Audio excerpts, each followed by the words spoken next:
Hello everyone, কেমন আছেন? আমি ভালো আছি। আজকে আপনাদের সঙ্গে শেয়ার করছি পাকিস্তানি একটা রান্না, চার্সি চিকেন। চিকেন নিয়েছি, এখানে ওই 150 টাকার মতন চিকেন আছে, ওই 700 750 গ্রাম। এখানে আমাদের শিলপাড়ায় 250 টাকা কিলো কালকে চিকেন ছিল, তো ওই 150 টাকার মতন নিয়েছি। আর এখানে খুবই কম ইনগ্রিডিয়েন্টস লাগছে। 3টে টমেটো নিয়েছি, কম চিকেন বলে 3টেই টমেটো নিয়েছি। চিকেন বাড়লে আবার টমেটোর পরিমাণটাও বেড়ে যাবে। 4টে 5টা যত কোয়ান্টিটি অনুযায়ী চিকেন যত তত টমেটো। তার সঙ্গে 4টে কাঁচা লঙ্কা চিড়ে রেখেছি, আদা এখানে কিছুটা কুচি করে রেখেছি, আর গ্রেট করা ওটা, আর এটা কিছুটা কুচি করা, একদম স্লাইস করে কাটা। দেখুন, বোঝা যাচ্ছে। চার্সি চিকেন পাকিস্তানি একটা চিকেন রান্না, তেল আর এই আদা কাঁচা লঙ্কা টমেটোর রান্নাই। এর মধ্যে না রসুন পড়বে না পেঁয়াজ পড়বে। এদিকে আমি কড়া বসিয়ে দিয়েছি অলরেডি, তো এবার রান্নাটা শুরু করব। এখানে কড়া গরম হয়ে গেছে, তেল দিয়ে দেবো। এই চিকেনটা করতে না অনেকটা তেল লাগে, কিন্তু আমি আমার মতন তেল বেশি খাবো না, সেই জন্য তেলটা একটু কমিয়েই দিয়েছি আমি। তো তেলের মধ্যে ডুবো তেলে ভাজা, তারপরে তেলটা অবশ্য সরিয়ে নেওয়া যায়, কিন্তু ওই মাংস ভাজা তেলটা আবার কোথায় রাখবো, কি করব, ওই জন্য আমি তেলটা কমিয়েই এটা করি। এখানে পলার মাপে তো অনেকটা কমই হবে, যাই হোক তাই দিই। 3 চামচ, 4, 5, 6 চামচ দিলাম। তো মোটামুটি সব রান্নাই আমি ওই ছোট 2 পলার তেলেই রান্না করি, তার বেশি দিই না। কিন্তু এখানে 1 ভর্তি কড়াই চিকেনটাকে ভাজতে হয়, তারপরে তেল কমিয়ে নেওয়া হয়। তো তেল যখন কমিয়েই নেওয়া হয়, তো আমি ভাবলাম যে ঘরোয়া করে করছি, তো তেল কমিয়েই রান্না করব। তো এখানে তেলটা গরম হয়ে যাক। দেখুন, এখানে তেলটা গরম হয়ে গেছে। তেলটা আঁচটা সবসময় এটাতে ফুল আঁচে হবে। আর এই পুরো মাংসটা আমি এখানে এখন একটু আঁচটা কমিয়েই দিয়েই ছেড়ে দেবো।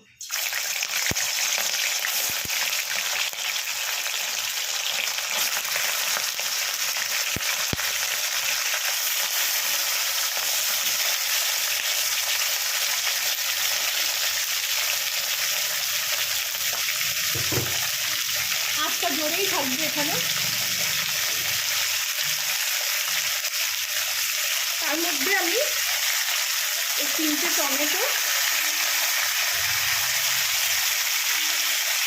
এইভাবে বসিয়ে দেবো, দিয়ে তাকে ঢাকা দিয়ে দেবো। চিকেনটায় আমি একটু 1 ফালি লেবু আর একটু নুন মাখিয়ে রেখেছিলাম। কিছু না মাখালেও চলে, ফ্রেশ চিকেন। আমি কালকে রাত্রিরে কিনে এনেছি, ফ্রিজে ছিল, তো বরফ হয়েছিল, তো ওই জন্য তাতে একটু ধুয়ে নিয়ে একটু 1 ফালি লেবু আর একটু নুন মাখিয়ে রেখেছিলাম। আর এরকম তেজ আছে, মানে হাই হিটে এটা রান্নাটা করতে হবে। তো এটা 2 মিনিট ঢাকা থাক, তারপরে আমি ফিরে আসলাম। 5 মিনিট রাখার পর আমি একটু তাকে নাড়িয়ে দেবো। দেখুন, টমেটো অলরেডি খোসা ছাড়তে শুরু করেছে।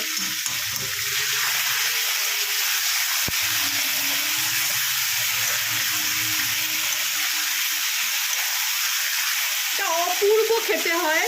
একদিন করেছিলাম, সেদিনকে ভিডিও করা হয়নি, কারণ নতুন রান্না শিখেছি, সেদিনকে আর ভিডিও করিনি। তো খেয়ে এত ভাল লেগেছিল যে মেয়ে আজকে বললো, মা চার্সি চিকেনই করো। তো যখন করছি তো আপনাদের সঙ্গে শেয়ারও করছি। দেখুন, চিকেনটা লাল হয়ে গেছে, ভাজা অলরেডি। তাও আরও 5-7 মিনিট আমি রাখবো। টমেটোগুলো ভেতর দিকে দিলাম।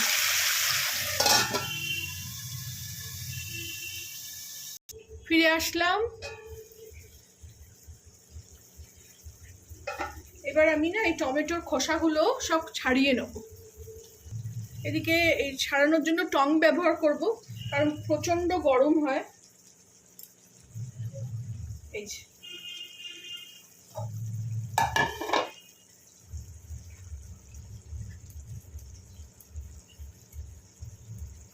ইজি রান্না, খুব সহজেই হয়ে যায়।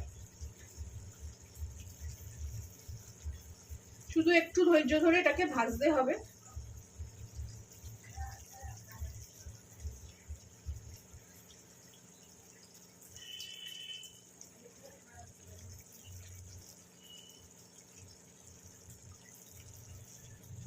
ওই দেখি আমি সবসময় বলি, সব ভিডিওতেই বলি, কিন্তু নিজের মতন একটু ইম্প্রোভাইজও আমি করে নিই, কারণ অত তেল ইউজ করতে পারবো না আমরা। করতে হয়তো পারবো, কিন্তু অত তেল আবার কোথায় রেখে দেবো। এই দেখুন খোসাগুলো একদম ছাড়িয়ে নিলাম, এই যে এগুলো ফেলে দেবো, এগুলো রাখবো না। দিয়ে এবারে এইগুলোকে একদম একদম এইরকম খুন্তির সাহায্যে ভেঙে দেবো। এটা আমি একটু কমিয়ে দিয়েছিলাম, ওই জন্য জল হয়ে গেল। এটা একদম হাই হিটের রান্না।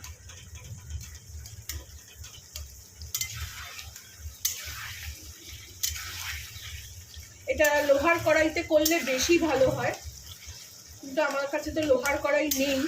কিন্তু আমাদের শাকের বাজারে চণ্ডীমেলা বসেছে, একটা কিনবো লোহার কড়াই, কারণ এই রান্নাটা অসাধারণ খেতে হয়। এই সময় আমি এতে কাঁচা লঙ্কা আর এই আদা কুচোটা, মানে যেটা গ্রেট করে রেখেছিলাম সেটা দিয়ে দিলাম। আর এই কুচোটা না একদম লাস্টে দেব। আর দেবো এর মধ্যে নুন মাখিয়েই রেখেছিলাম, তো সেটা বুঝে দেবেন।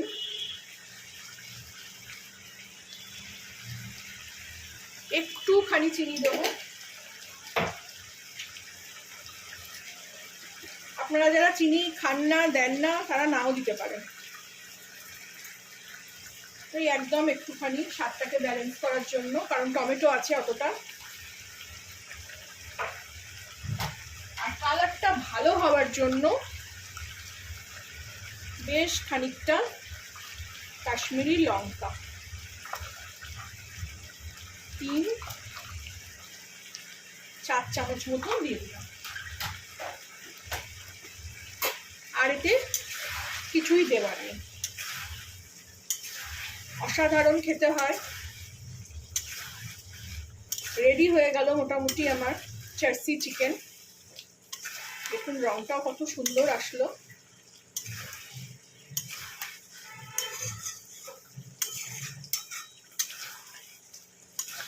এরকম ভাবে আমি মেথি চিকেনও করেছি। মেথি ফিশটা একটু অন্যরকম করেছিলাম, কিন্তু মেথি চিকেনও আমি এইভাবেই করি।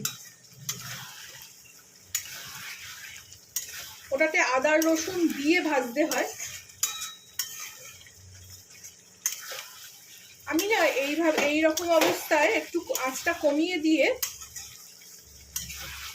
আর একটু রেখে দেবো। মাংস অলরেডি সেদ্ধ হয়ে গেছে, আর ওপর থেকে এই জুলিয়ান করা আদাটাও দিয়ে দিলাম। এটা আর একটু আমি খানিকক্ষণ রেখে দেবো, তাহলে মাংসটা একদম সেদ্ধ হয়ে যাবে। ফিরে আসলাম, একটু কমিয়েই দিয়েছিলাম, সেদ্ধ না হলে আবার খাওয়া যাবে না। অনেকগুলো সলিড পিসও আছে। রেডি হয়ে গেল আমার চার্সি চিকেন। আপনারাও এইভাবে বানাবেন যেভাবে শেয়ার করলাম। ভালো লাগলে আমার চ্যানেলটাকে একটা লাইক, শেয়ার এন্ড সাবস্ক্রাইব করবেন। খুব সুন্দর গন্ধ ছাড়ছে। এবার এটাকে আমি সার্ভ করে নেব।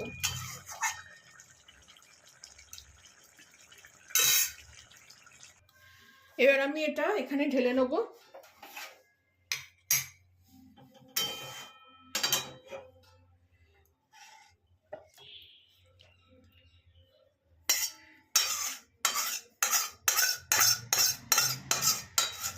অবশ্যই একবার চেষ্টা করবেন। এটা খুব কম ইনগ্রিডিয়েন্টস দিয়ে খুব সহজ একটা রান্না। আর একটু বেশি তেল যদি আপনারা খান, তাহলে একটু বেশি তেল দিয়ে করবেন, তেলটা তুলে রেখে দেবেন। ভালো লাগলে আমার চ্যানেলটাকে একটা লাইক, শেয়ার এন্ড সাবস্ক্রাইব করে দেবেন।